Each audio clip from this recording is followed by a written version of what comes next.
izi nyagwa z'inzoga umuntu azinywa yishimye yazirangiza zikamutera umutwe ariko zanira ikawa sha.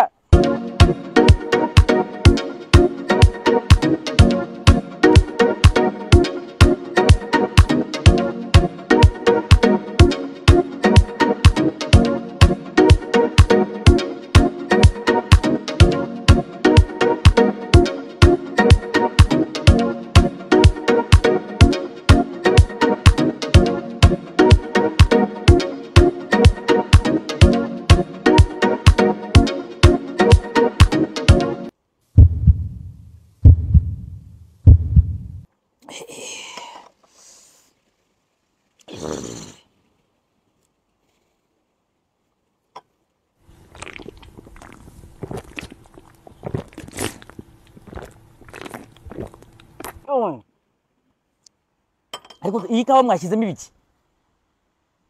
niko ntazera kandi yayo mwandusha zana nindi ndayishyura yewe himotere kubarenze ahubwo mucakira igitanda nibera yababa we mvuye ku nzoka